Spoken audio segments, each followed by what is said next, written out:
Tonight, 2 years later, the public inquest into the death of Samwel Uko begins in Regina. Also, listen to that. The cost of hearing. While some deaf and hard of hearing people may qualify for cochlear implants in Saskatchewan, they may not realize the cost that comes afterward, and advocates are hoping that will change. Plus, the Saskatchewan Roughriders walk through one last time before their first preseason game tomorrow at Mosaic Stadium. This is CBC Saskatchewan News.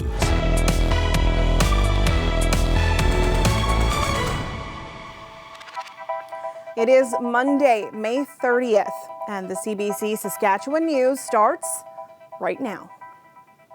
Good evening, and thank you for joining us. A much-anticipated coroner's inquest got underway in Regina today. It was 2 years ago this month that Samwel Uko drowned in Wascana Lake. The young athlete was in distress. He sought medical help twice in the hours before he died, and today the Saskatchewan Health Authority told the coroner's jury that it failed him. Adam Hunter has the details. Samwel Uko's family and supporters gathered inside the Regina Ramada Hotel. It's a day they've been waiting 2 years for. The 20-year-old from BC died in May of 2020 in Regina, and his family still has many unanswered questions. We still have doubt, and we have seen people with health mental issues still being delayed at the hospital. Some are not getting the care they deserve. So yeah, we have a lot of questions that need answered. The coroner's jury heard from the firefighter who pulled Uko's body from Wascana Lake and the forensic pathologist who determined the cause of death as a drowning. The family has maintained it was suicide. I need help, bro. Uko had been in mental distress and sought help twice the day he died at Regina's General Hospital. Because I have mental issues. The second time, he was forcibly removed by security. The coroner's jury also heard that there was confusion over his name and miscommunication. An executive director from the Saskatchewan Health Authority said Samwel was unfortunately and inappropriately escorted out.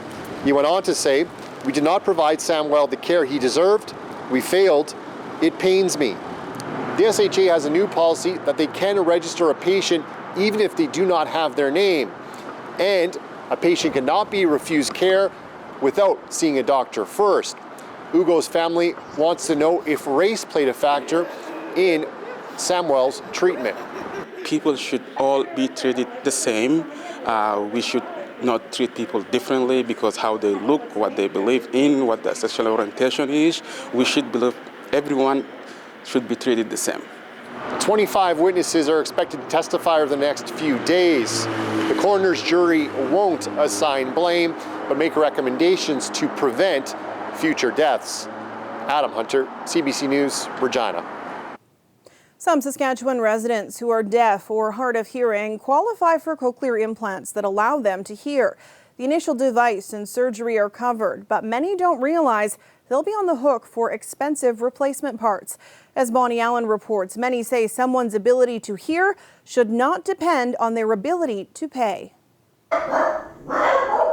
Rod Rosmo had been clinically deaf for 2 years when he received cochlear implants. It was like, oh my God, you're kidding.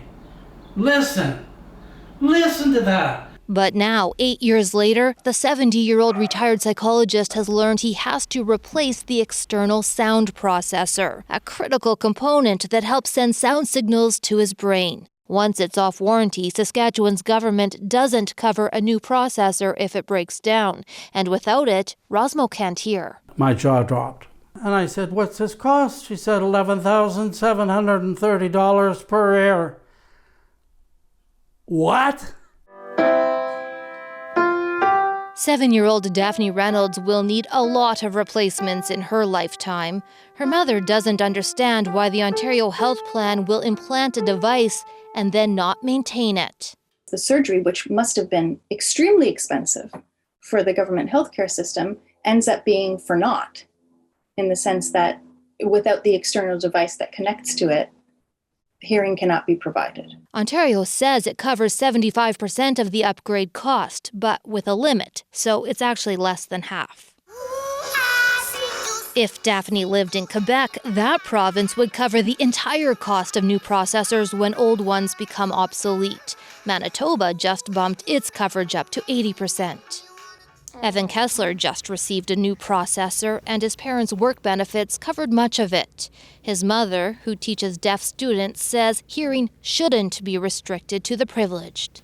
So many things have to go just right for my students to be able to get the equipment they need to access education through listening. As for Rosmo, the government says he should use private insurance, but the health minister has agreed to meet with him. Bonnie Allen, CBC News, Meadow Lake, Saskatchewan. The federal government today introduced new firearms legislation, and the Prime Minister spoke about it afterward. We need less gun violence.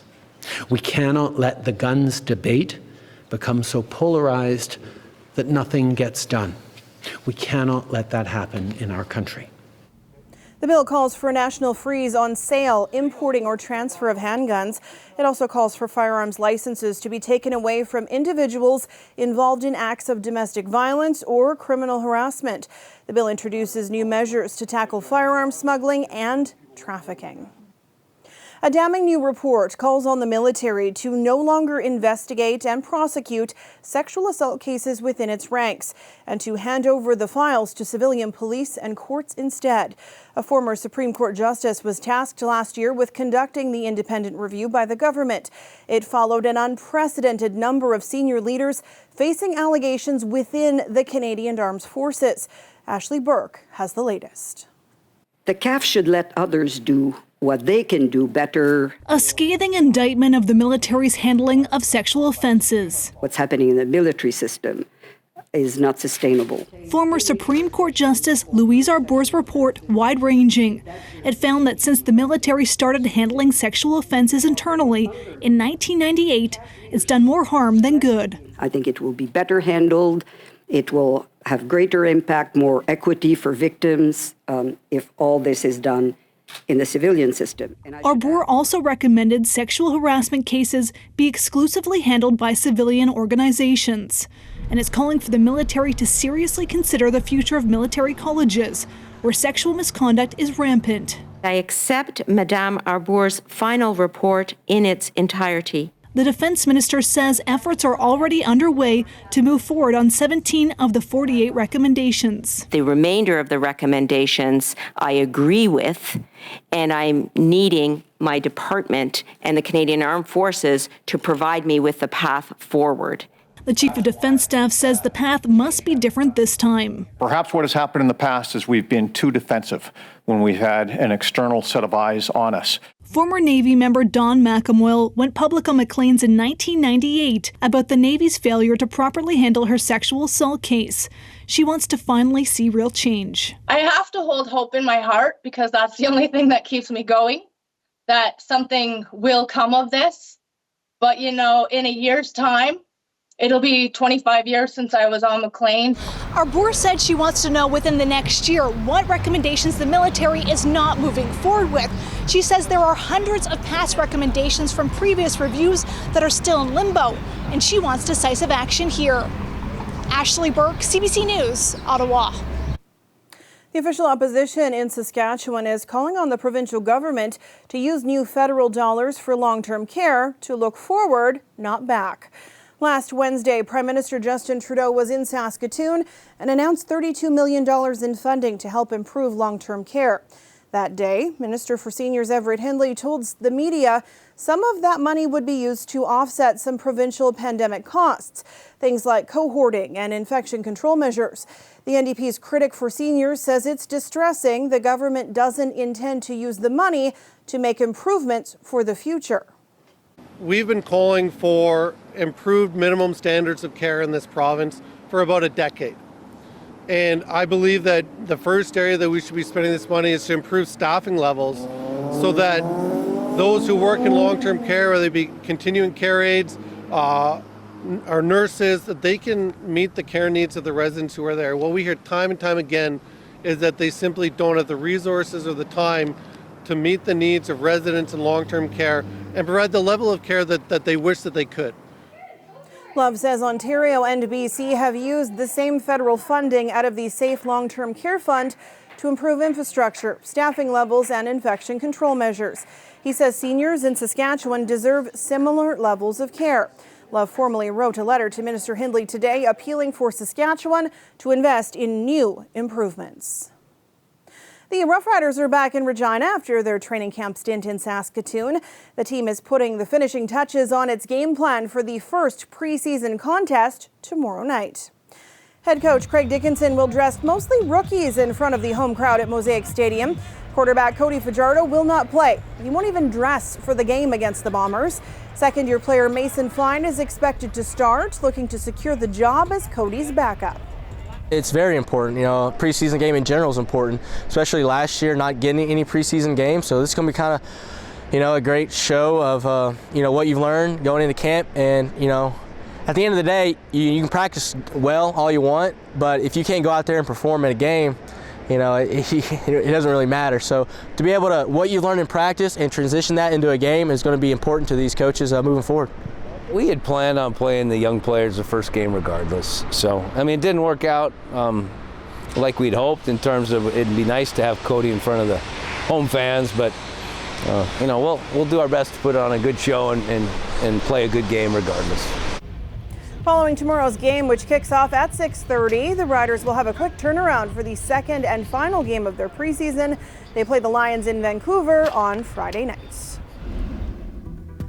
It was a cloudy, rainy, windy day in southern Saskatchewan today. Looks like our last day and a half of May might stay that way. Tomorrow looks even windier, but when June arrives on Wednesday, so does the warmth and the sun. Ethan will have the details in his forecast after the break. Stay with us.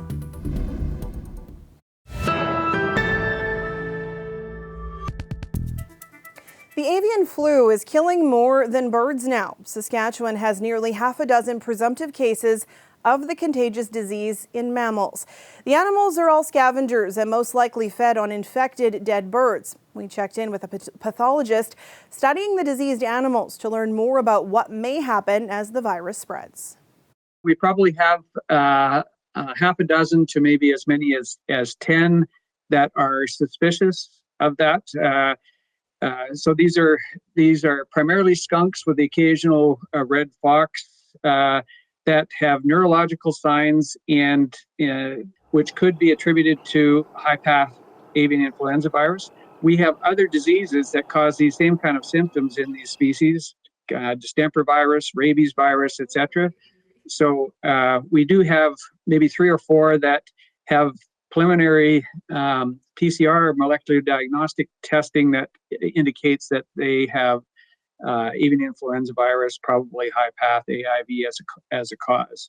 But we have several others that we've done autopsies on and are investigating further, and that could cause the numbers to go up. Research in the past has shown that these species are exposed to waterfowl and riparian marsh environments and can be exposed to avian influenza virus and are susceptible.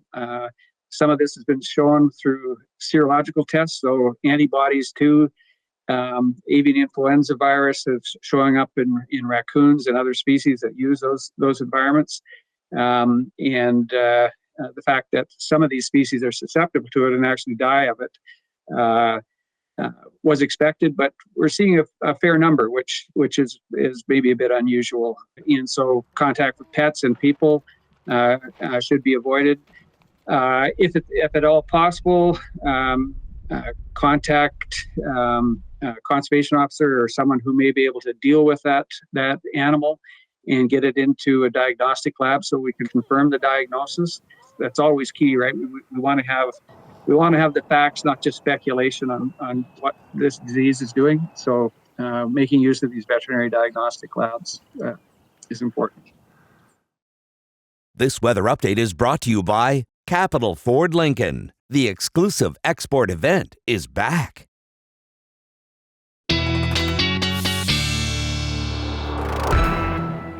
And Ethan Williams joins me now with a look at your forecast. The Riders are back in town. We've got a game tomorrow night. Who ordered the wind?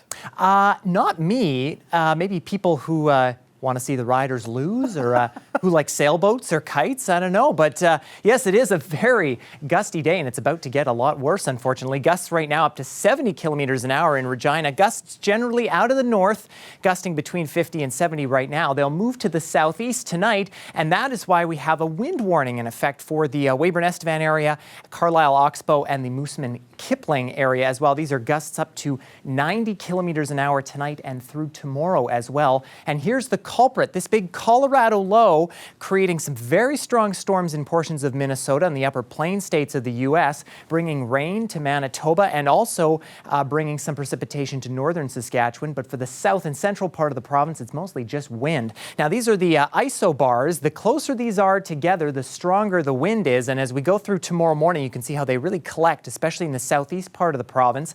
And you will notice that this Colorado low moves northward, brings all that moisture with it. And yes, on the cold sector side of things, it is snow. We still have heavy snow on the Manitoba side of the border, but northern part of the province, Wollaston, Lake Collins Bay up to the northeast corner, could get some flurries and maybe even some wet snow Tuesday into Wednesday. Now, the winds are going to be gusting through much of south and central tonight. They will shift again to the southeast tomorrow. And again, I think these gusts will be generally between 70 and 90 kilometers an hour in the earlier morning hours. By the time we get to noon, we should see things start to even out a little bit. They'll die down Tuesday night, and then as we go into Wednesday, they're back again between 50 and 70 kilometers an hour. We are in for a breezy couple of days here. Now, the winds might clear out the clouds, and you might be able to see a meteor shower this evening. This is the Tau Herculids meteor shower, and essentially what's happening is Earth is entering a debris field of a comet that broke apart over 25 years ago, and we are going to be seeing the peak of this. This is a meteor shower that happens every year, but the peak is usually May 30th, 31st, and tonight around 11 o'clock our time is when we'll generally see it. Could see 30 to 40 meteors an hour, but it's really going to depend on the size of these meteor or these little chunks, how many they are, and as well as how fast they're moving. Earth is rotating in the same direction as these little pieces, so it could be hard to see, and it's going to depend on our weather too. Most regions seeing cloud, especially along the eastern side of the province tonight, so it might be trickier to see. But if you're in Regina, we could get some clearing by 11 o'clock, and we'll clear out tomorrow. But again, a windy day with below average temperatures. We'll get a warm up though as we head through the rest of the week. Gusts will still be pretty strong out of the northwest, up to 50 kilometers an hour. Saskatoon, we're looking at a high of 18 tomorrow. You won't escape the wind either. North wind gusts and northwest wind gusts over the next couple of days, up to 50.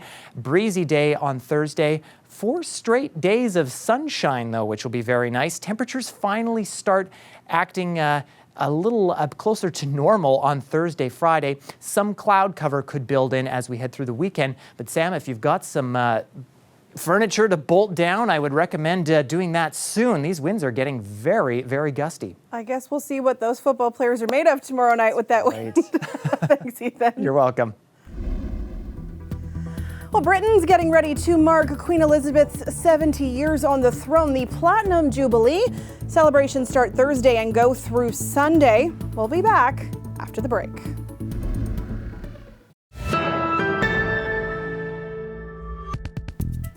Welcome back. Russian and Ukrainian soldiers are fighting street by street, block by block in a key city in the Donbas region. Ukrainian officials say that occupying forces have destroyed all the critical infrastructure in Severodonetsk. The city has become an important target in Russia's renewed offensive in the eastern Donbas region. A French journalist was killed today after a vehicle used for civilian evacuations was hit by shelling near the city. During a visit to Kiev, France's foreign minister demanded a full investigation into the incident. After 4 months of war, the toll on lives and property climbs. But there are other costs that aren't as obvious, like the price being paid in academic and practical research. Work being done at universities and labs across Ukraine has stopped because of the fighting. Some researchers and scientists are getting out of the country, and some even coming to Canada to continue their work. Julia Wong reports. Cell biologist Irina Ilyenko typically works at a lab in Kiev.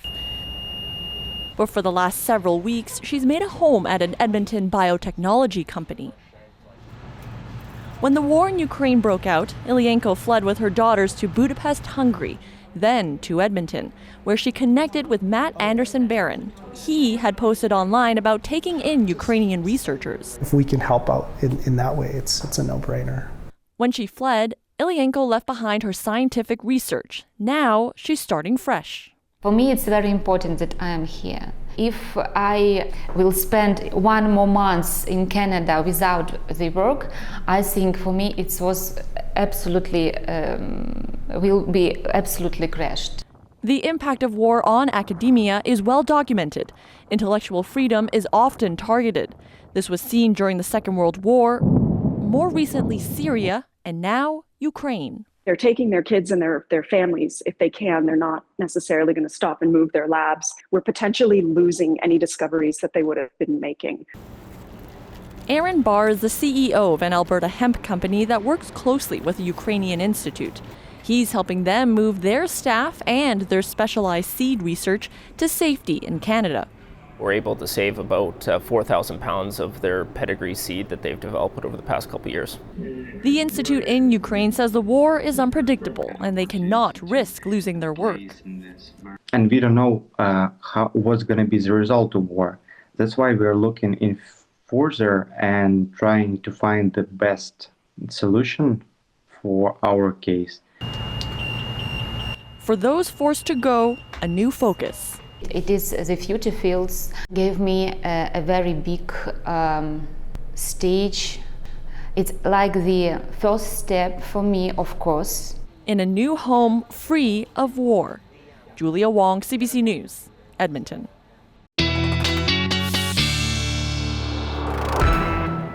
And Ethan is back with one last look at tonight's weather. And for our potential meteor shower, Sam and Regina, we are looking at some clear breaks. We'll be at 10 degrees. It'll be a pretty windy evening. Best to get out of the city to the south is the best place to potentially see that comet shower. As we get to tomorrow morning at 8 a.m., we'll be at 9 degrees. We will clear out. We'll see those north winds still pretty gusty in the morning. By the time we get to noon, we'll be at 14 degrees. Still sunny, but those winds going nowhere. We get to Saskatoon tonight, down to 8 degrees.